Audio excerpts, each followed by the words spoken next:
Whether you relish President Donald Trump's combative style or are overcome with anxiety when he tweets, one thing is clear: Trump never backs down in a feud, and he is not likely to start in 2018.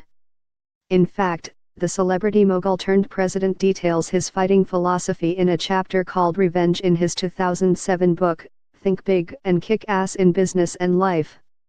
I learned it in high school: you've got to hit a bully really hard, really strongly, right between the eyes. Trump writes and relates a story about his celebrity archnemesis Rosie O'Donnell to illustrate his message.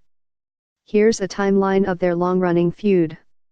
When O'Donnell talked about Danny DeVito as if he was an alcoholic because he went out drinking with George Clooney the night before a show, Trump writes, he called DeVito and said, "Why don't you do something about it? Go on television and announce that she's bad news."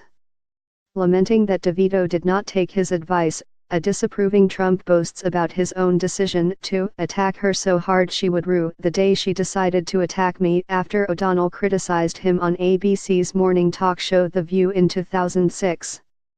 "That is why I tell people, get even.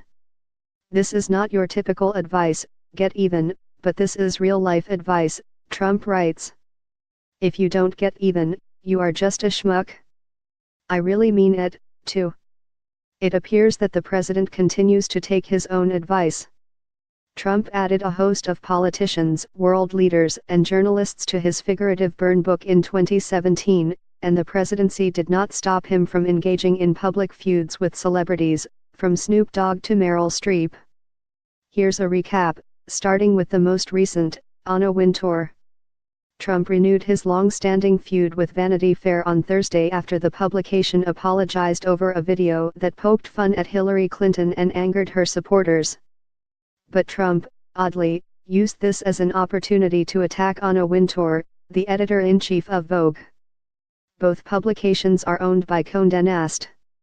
Vanity Fair, which looks like it is on its last legs, is bending over backwards in apologizing for the minor hit they took at Crooked H., Trump tweeted. Anna Wintour, who was all set to be AMB to Court of St. James's and a big fundraiser for Chapter, is beside herself in grief and begging for forgiveness. Vogue endorsed Clinton for president in 2016, a first in the fashion magazine's history, and Wintour revealed in October that Trump is the one celebrity she will never invite to the Met Gala again: Michael Moore. The president dissed Michael Moore's anti-Trump Broadway show, The Terms of My Surrender, in a move that even Trump himself described as not at all presidential. While not at all presidential, I must point out that the sloppy Michael Moore show on Broadway was a total bomb and was forced to close. Sad. Trump tweeted in October.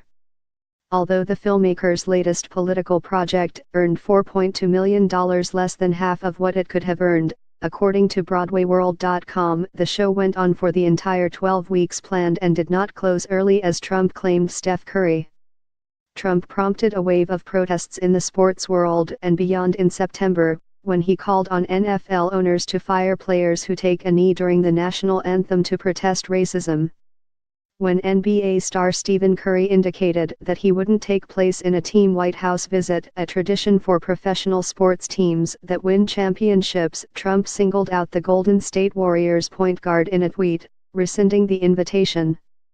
Going to the White House is considered a great honor for a championship team. Stephen Curry is hesitating, therefore invitation is withdrawn. Trump tweeted.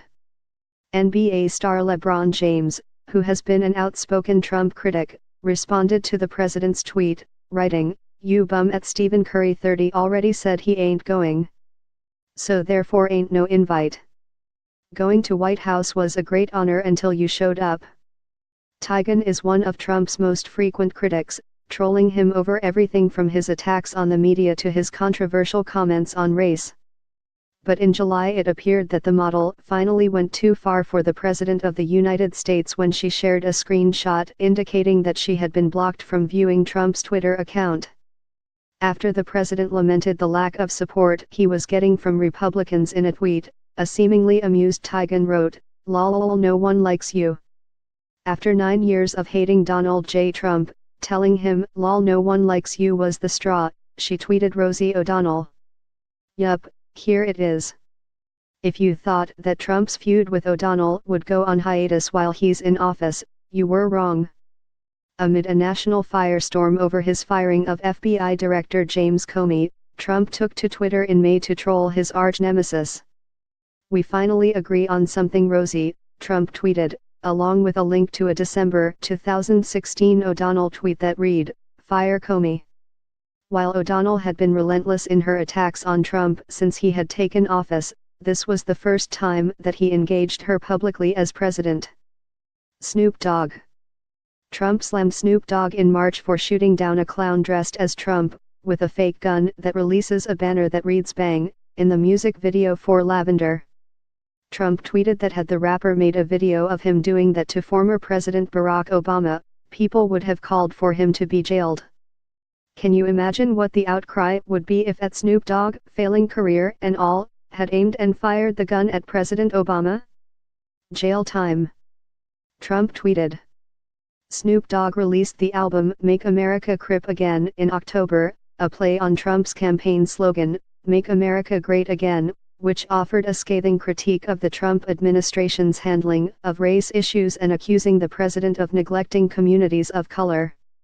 Trump feuded with Cuban throughout the 2016 campaign, but when word got around that the Dallas Mavericks owner and investor on the reality TV show Shark Tank was considering his own presidential run, Trump fired off a tweet in February, reminding the world that he is not fond of his fellow business mogul. "I know Mark Cuban well. He backed me big time, but I wasn't interested in taking all of his calls. He's not smart enough to run for president," he tweeted.